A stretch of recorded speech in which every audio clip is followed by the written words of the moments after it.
우리가 어떤 일을 할 때에 열심히 했는데 별로 이렇게 결과가 보이지 않고 눈에 나타나지 않으면 그것을 우리는 헛수고라고 이야기를 합니다.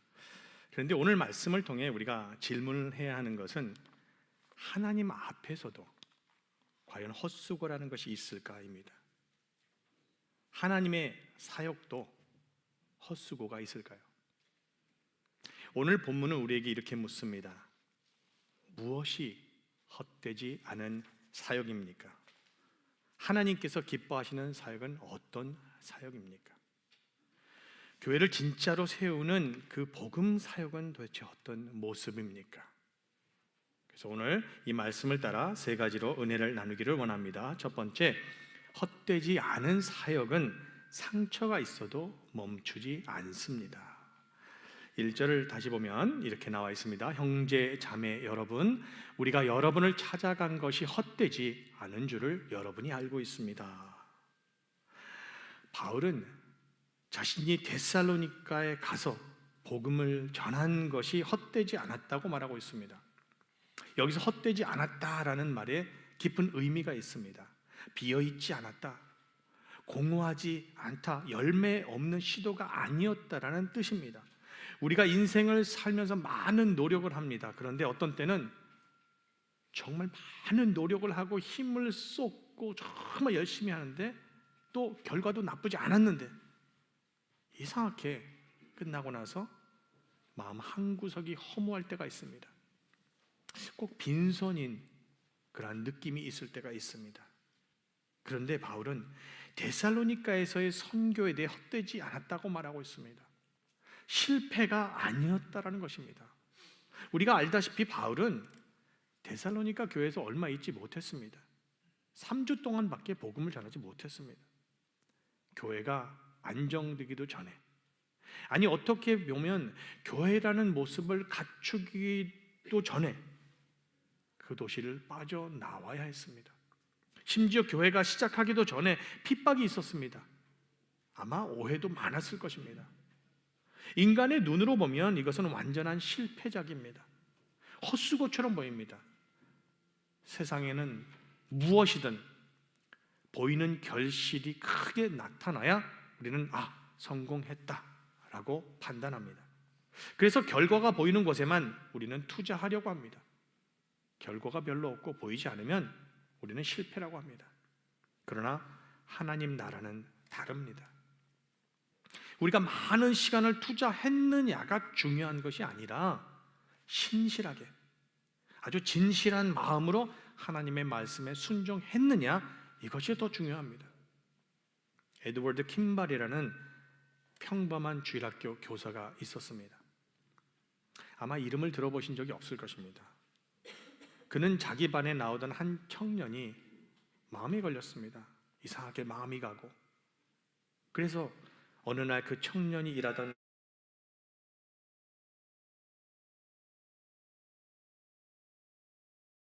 갑자기 주원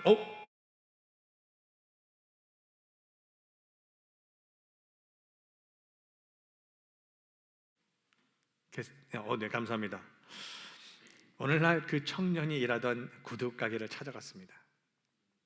그리고 떨리는 마음으로, 아마 이 사람이 좀 인트로버트한 거, 내성적이었던 것 같아요. 그래가지고 가서 그냥 떨리는 마음으로 예수님께서 너를 얼마나 사랑하는지 알아? 그러면서 아주 심플하게 아주 그냥 그 말을 전했어요. 그리고 아마 이 킴벌은 자기가 정말 말을 제대로 전했을까? 그런 특별한 확신을 갖지 못한 채 가게를 나왔다고 합니다. 누가 봐도 대단한 일 절대 아니었습니다.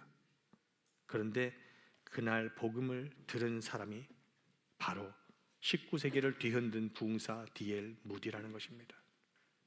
무디를 통해 수많은 사람이 주님께 돌아왔고, 그 영향을 받은 젊은이들이 선교사가 되어 세계 곳곳으로, 심지어 조선 땅에까지 복음을 들고 왔습니다.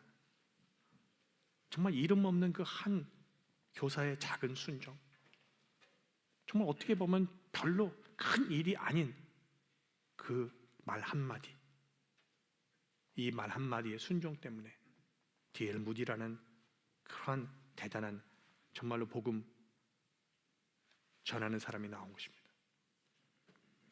우리의 신앙도 그렇습니다. 우리는 기도할 때 응답이 금방 보이지 않으면 우리는 쉽게 지칩니다. 실패라고 단정하고 우리는 중도에 포기하는 경우가 많습니다. 아무리 기도해도 응답이 없는 것 같을 때, 아무리 섬겨도 아무도 알아주지 않는다고 생각할 때 우리는 야, 이건 실패야, 그만하는 게 좋겠어, 손을 놓아버립니다.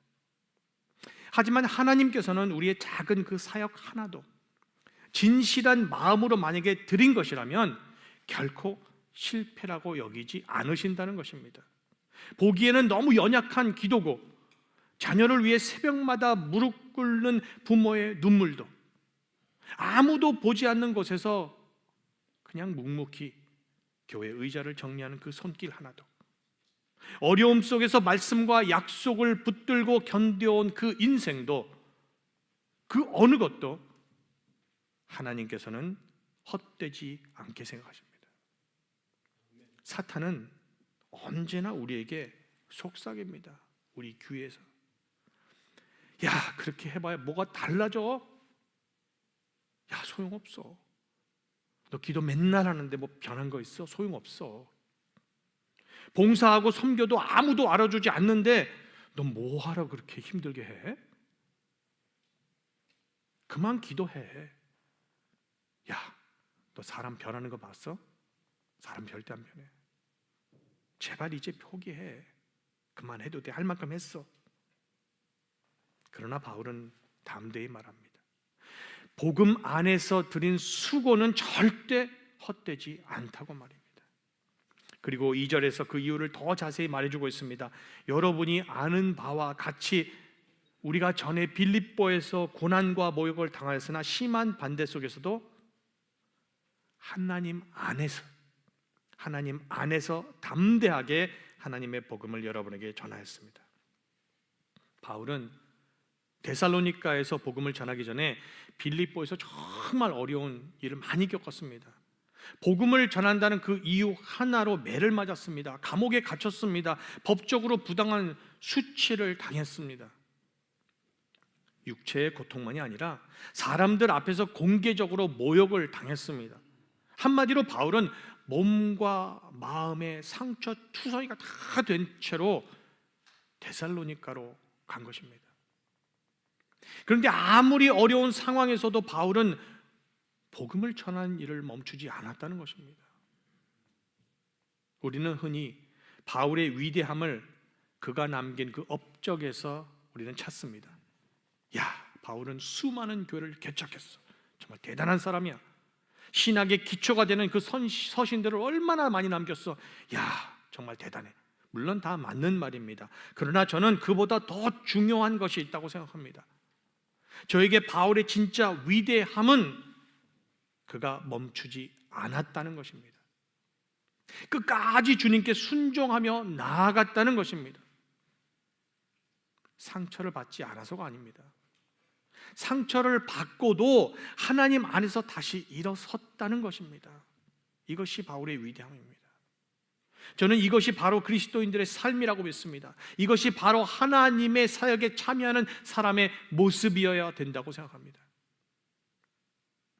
하나님의 사역을 감당하는 사람들은 한 번도 상처받지 않고 꽃길만을 걷는 그런 사람이 아닙니다.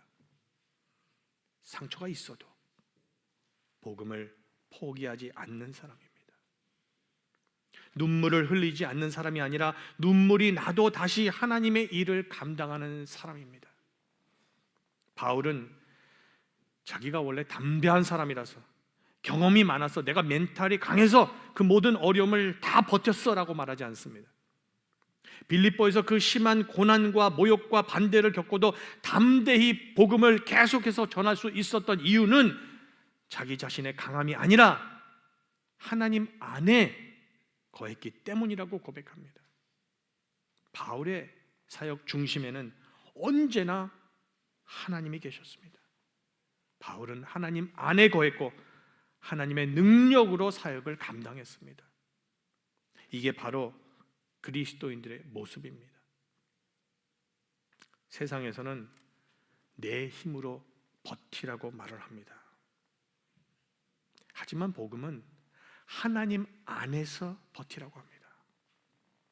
세상은 너희 안에 있는 가능성을 믿어라 이렇게 말하지만 복음은 하나님 안에 은혜를 붙들라고 말합니다. 사람은 상처받으면 움츠러듭니다. 넘어집니다. 포기합니다. 그러나 하나님은 상처 입은 그 사람을 통해서도 크게 역사하십니다. 그래서 바울은 상처를 핑계 삼지 않았습니다. 오히려 상처를 안고 순종했습니다. 그래서 우리가 우리의 삶에 세 가지를 적용하면 좋겠습니다. 첫째, 사역을 쉬고 싶은 마음이 들 때, 신앙생활을 하는데 지치고 넘어질 것 같을 때 먼저 하나님 앞에 솔직히 상처를 가져가시기 바랍니다. 우리가 강한 척할 필요 전혀 없습니다. 바울도 아픔이 있었습니다. 그러나 그는 상처를 숨기며 버틴 것이 아니라 하나님 안에서 담대함을 얻습니다. 저도 목회하면서 힘들 때가 많습니다. 그럴 때마다 제 힘으로 버티려고 하지 않습니다. 왜? 힘으로 버티는 건 한계가 있어요. 근데 주님께 나아갑니다. 그냥 말씀드립니다. 하나님, 아무것도 할 수 없습니다. 힘이 없습니다. 능력이 없습니다. 주님, 나의 상처를 받아주시옵소서. 하나님께서 우리의 상처를 받아주실 때 하나님께서 치유해 주십니다. 둘째, 중단하고 싶은 자리에서 한 번만 더 라고 순종해 보시기 바랍니다. 힘들고 어려울 때, 기도가 안 나올 때 한 번 더 기도하고, 정말로 이제는 너무 힘들어서 순종하기 힘들지만 그래도 한 번 더 순종하고, 나를 너무 힘들게 하고 나를 너무 미워하고 나를 자꾸 넘어지게 하는 그 사람을 향해서도 한 번 더 사랑하고, 한 번 더 봉사하고, 한 번 더 예배의 자리를 붙드시기 바랍니다. 한 번 더 하고 나아갈 때 하나님께서 우리에게 힘을 더하여 줄 것입니다. 셋째, 내 힘이 아니라 하나님의 힘으로 사는 훈련을 하시기 바랍니다. 주님, 제가 할 수 있어서가 아니라 주님이 힘 주셔야 합니다. 내가 할 수 없습니다. 우리 모두 이 기도가 우리의 고백이자 습관이 될 수 있기를 주님의 이름으로 축원합니다. 둘째, 참된 사역은 내용뿐 아니라 동기도 깨끗해야 합니다. 3절을 보게 되면 이렇게 나와 있습니다. 우리의 권면은 잘못된 생각이나 불순한 마음이나 속임수로 하는 것이 아닙니다. 사역을 할 때 물론 내용이 굉장히 중요합니다. 하지만 동기도 정말 중요합니다. 그래서 바울은 자기가 복음을 전한 동기가 결코 잘못된 생각에서 나온 것이 아니라고 말합니다. 불순한 마음이 아니라고 말합니다. 속임수로 하는 것이 아니라는 것을 그들에게 알려주고 있습니다. 아마 많은 사람들이 자꾸 바울을 공격하면서 쓸데없는 말을 한 것 같습니다. 사람은 아무리 좋은 일을 하고 옳은 말을 해도 동기가 잘못될 수 있습니다. 복음을 전하면서도 정작 목적이 나를 드러내는 데 있다면 그것은 잘못된 것입니다. 봉사를 하면서도 속으로 자기 만족을 만약에 찾고 있다면 그것 역시 잘못된 것입니다.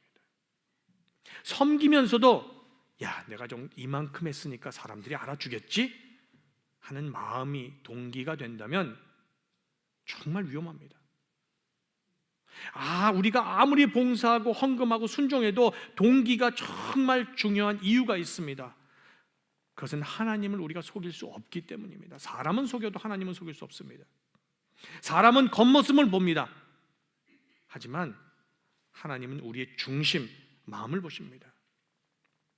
만약 잘못된 동기로 사역한다면 그 많은 수고가 사람이 보기에는 대단할 수 있을지 모르지만 헛수고입니다. 하나님께 영광을 돌리고 하나님의 나라가 확장되어야 하는데 내가 영광을 받고 내 나라가 계속해서 커지고 확장된다면 그것은 하나님의 사역이 아니라 결국 내 사역을 한 겁니다. 고아의 아버지로 불린 조지 뮬러라는 분이 있습니다. 그는 평생 1만 명이 넘는 고아를 돌봤습니다. 그 막대한 비용을 사람들에게 모금 광고를 하는 대신 이 사람은 오직 하나님께 기도로만 구했다고 합니다. 마음만 달리 먹었으면 아마 얼마든지 자기 이름을 잘 높이고 부를 쌓을 수 있었지만 그는 그렇게 하지 않았습니다. 한 번은 어떤 사람이 이 사역의 비결을 묻자 뮬러는 이렇게 대답했다고 합니다. 비결은 조지 뮬러, 내가 죽었다는 것입니다. 나의 의견도, 나의 취향도, 나의 의지도 죽었습니다. 세상의 칭찬과 비난에 대해서도 나는 죽었습니다. 제가 두려워한 것은 오직 하나님의 책망이었고 제가 원한 것은 오직 하나님의 칭찬이었습니다라고 고백했다고 합니다. 동기가 깨끗하다는 것은 바로 이런 것입니다. 사람의 평가 앞에 죽고 하나님의 평가 앞에 사는 것입니다. 바울은 또한 복음을 전할 때 속임수로 쓰지 않았다고 합니다. 복음 그 자체를 전하는 것이 중요합니다. 우리는 전도를 위해 여러 가지로 시도합니다. 그 자체는 저는 좋다고 생각합니다. 그런데 문제는 사람들의 관심을 끄는 데만 몰두하다가 정작 중심이 되어야 할 복음은 뒤로 밀리고 다른 것이 주인 자리를 차지하는 경우가 있다는 것입니다. 실제로 많은 이단이 복음을 자기들 방식대로 바꿉니다. 사람의 마음을 교묘하게 이용해 자신들의 이익을 챙깁니다. 그러나 복음은 사람을 낚는 미끼가 아닙니다. 사람을 이용하기 위한 속임수도 아닙니다. 참된 사역은 속임수를 절대 쓰지 않습니다. 오히려 복음으로 변화된 사람들이 스스로 그 자기의 모습을 보여줄 때에, 그리고 내어줄 때에, 다른 사람을 위해 기꺼이 나설 때에 전해지는 것입니다. 그러므로 우리는 늘 이렇게 기도해야 합니다. 주님, 제 행동만이 아니라 제 동기를 살펴주십시오. 주님, 복음을 말하는 입술뿐 아니라 그 복음을 말하는 내 마음을 정결하게 해주시며, 주님, 사람을 이용하는 사람이 아니라 사람을 살리는 사람이 되게 하옵소서. 셋째, 참된 사역은 하나님을 기쁘시게 합니다. 4절 말씀입니다. 우리 다 함께 읽을까요? 우리는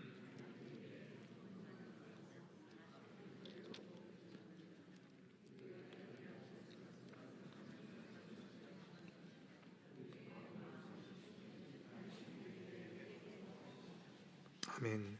바울은 하나님께 검정을 받아서 맡은 그대로 복음을 전한다고 말합니다. 여기서 맡은 그대로를 개역 개정에서는 복음을 위탁받았으니라고 표현을 합니다. 위탁받았다는 것은 단순히 믿는다 정도가 아닙니다. 누군가를 신뢰하기 때문에 정말 귀한 것을 맡긴다는 뜻입니다.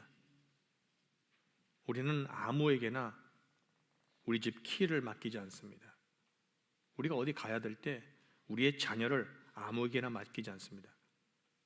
요즘엔 심지어 개와 고양이를 많이 키워서 여행 갈 때 우리 개, 고양이 아무데나 맡기지 않습니다. 그렇죠? 정말 믿은 사람한테 맡깁니다. 하나님께서 우리에게 복음을 맡기셨다는 것은 바로 그런 신뢰의 관계 속에서 가장 귀한 것을 우리 손에 쥐어주셨다는 말입니다.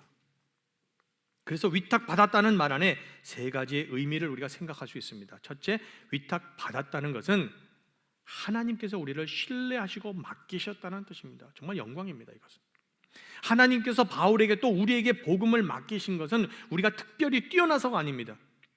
오직 하나님께서 은혜로 우리를 부르시고 은혜로 우리를 세우셨기 때문입니다. 복음을 전하는 우리는 스스로 자격이 있어서가 아니라 하나님께 부름을 받았기 때문에, 하나님께 검증받았고 하나님께 맡겨진 사람입니다. 둘째, 위탁받았다는 것은 복음을 내 마음대로 바꿀 수 없다라는 뜻입니다. 이거 중요합니다. 무언가를 위탁받은 사람은 맡겨진 것을 자기 마음대로 다 바꿀 수 없습니다. 친구가 잠시 맡긴 물건을 내 것처럼 마음대로 고치고 팔 수 없는 것처럼 하나님으로부터 복음을 위탁받은 우리도 그것을 우리의 목적에 따라 마음대로 바꿀 수 없습니다. 그래서 바울은 사람의 환심을 사려는 것이 아니라 우리의 마음을 살피시는 하나님을 기쁘게 해드리는 것이라고 고백합니다. 복음을 위탁받은 사람은 사람의 박수에 따라 움직이지 않습니다. 사람의 귀를 즐겁게 하려고 복음을 변질시키지도 않습니다. 하나님께서 맡기신 그대로 하나님 앞에서 충성스럽게 전하는 것입니다. 셋째, 위탁 받았다는 것은 언젠가 하나님 앞에서 보고해야 한다는 뜻입니다. 이 말씀 정말 중요합니다. 위탁에는 반드시 책임이 따릅니다. 우리가 이것을 기억해야 됩니다. 맡긴 분이 계시기에 맡은 사람은 언젠가 그분 앞에 서야 합니다. 예수님의 달란트 비유에서도 종들은 주인에게 받은 것을 어떻게 사용했는지를 보고했습니다. 마찬가지로 우리도 하나님께서 맡기신 복음과 사명을 어떻게 우리가 감당했는지 언젠가 우리가 하나님을 만날 때 하나님 앞에서 보고하고 설명할 때가 있습니다. 그래서 바울은 복음을 전할 때 사람들의 평가보다 하나님의 평가를 더 두려워했다는 것입니다. 우리가 이 교회 생활하면서 신앙 생활하면서 우리가 정말로 사람들 눈에 잘 보이는 신앙 생활을 했다고 보세요. 그런데 하나님을 만났는데 하나님께서 너는 사람을 위해서 내 일을 했구나. 그냥 사람을 의식해서 했구나. 나는 너를 모른다. 그럼 얼마나 슬프겠어요. 복음을 맡기신 분도 하나님이시고 마음을 감찰하시는 분도 하나님이십니다. 우리의 인간의 눈으로 보면 바울의 사역은 어떻게 보면 정말 내내 불안했습니다. 빌립보에서 상처를 받았고 데살로니가에서는 심한 반대를 만났고 오래 머물지도 못했습니다. 그런데도 바울은 정말 자신 있게 말합니다. 헛되지 않았다. 왜냐하면 그 사역은 사람의 박수를 구한 사역이 아니라 하나님을 기쁘시게 하려는 사역이었기 때문입니다. 사람을 이용한 사역이 아니라 하나님께 맡겨진 복음을 진실하게 전한 사역이었기 때문입니다. 상처가 없어서가 아닙니다. 상처가 있어도 하나님을 힘입어 계속해서 나아가고 순종한 사역이었기 때문입니다. 사랑하는 성도 여러분, 우리의 삶도 마찬가지입니다. 기도했는데 아직 응답을 못 받았다고 생각할 때가 있습니다. 섬겼는데 아무도 알아주지 않을 수 있습니다. 사랑했는데 오히려 상처를 받는 경우도 많습니다. 순종했는데 당장 열매가 보이지 않을 때가 너무도 많습니다. 그러나 하나님 앞에서 드린 것은 결코 헛되지 않습니다. 진실한 기도는 헛되지 않습니다. 눈물의 섬김은 헛되지 않습니다. 믿음으로 드린 헌금은 헛되지 않습니다. 복음을 위한 작은 그 순종 하나가 헛되지 않습니다. 하나님을 기쁘시게 하려는 삶은 결코 헛되지 않습니다. 그러므로 멈추지 마시기 바랍니다. 상처가 있어도 다시 기도하시기 바랍니다. 낙심이 있어도 다시 순종하시기 바랍니다. 사람이 몰라줘도 하나님 앞에서 정직하시기 바랍니다. 사람의 박수를 쫓아가는 것이 아니라 하나님의 기쁨을 구하시기 바랍니다. 우리에게 맡겨진 복음이 있습니다. 우리에게 맡겨진 가정이 있습니다. 우리에게 맡겨진 이 달라위 한인연합금융회가 있습니다. 우리에 맡겨진 영혼들이 있습니다. 언제는가 우리는 복음을 맡기신 하나님 앞에 설 것입니다. 그때 주님께서 우리 모두에게 이렇게 말씀해 주시기를 바랍니다. 잘하였다. 착하고 충성된 종아. 너의 수고는 절대 헛되지 않았다.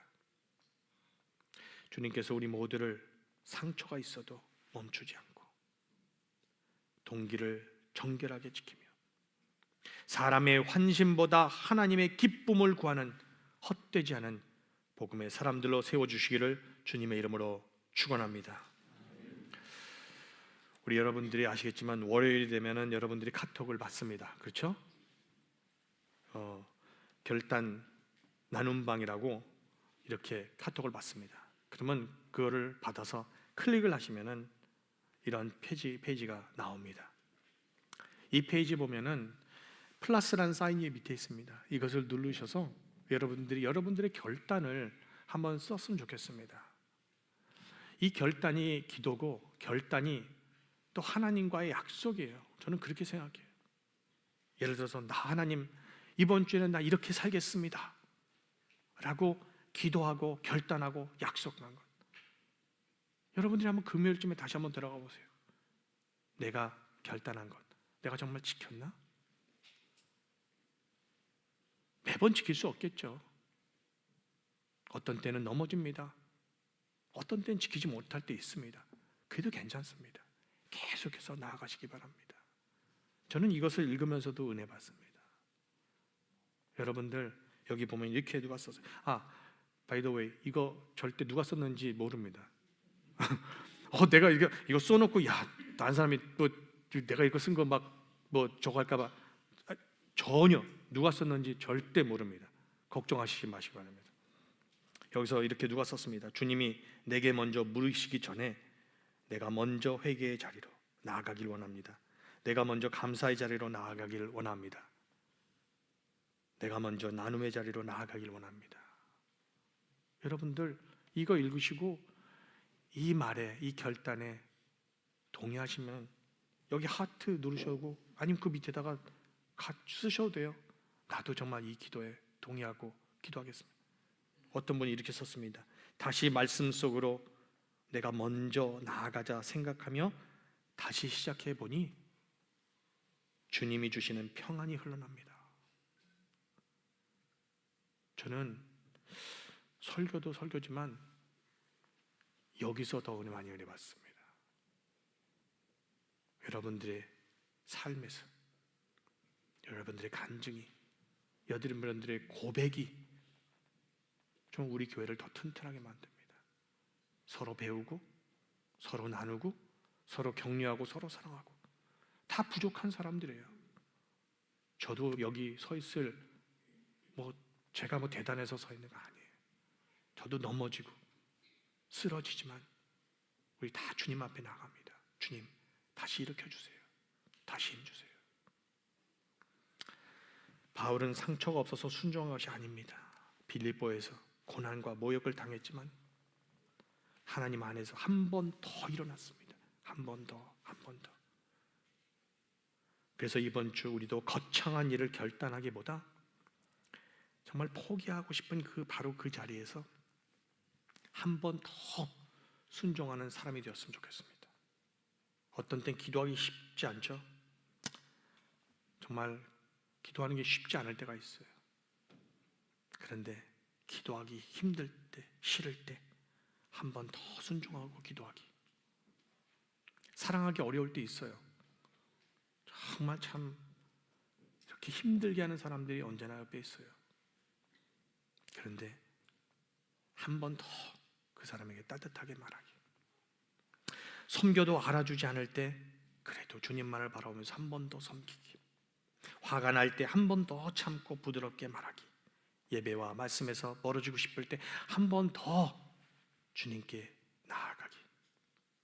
그래서 이번 주 우리의 결단은 이것입니다. 한 번 더 순종하는 사람으로 살겠습니다. 우리 다 함께 읽고 결단하겠습니다. 시작. 한 번 더 순종하는 사람으로 살겠습니다. 아멘. 우리 다 같이 주님 다시 오실 때 찬송 부르신 뒤에 다 함께 통성으로 기도하는 시간 갖겠습니다.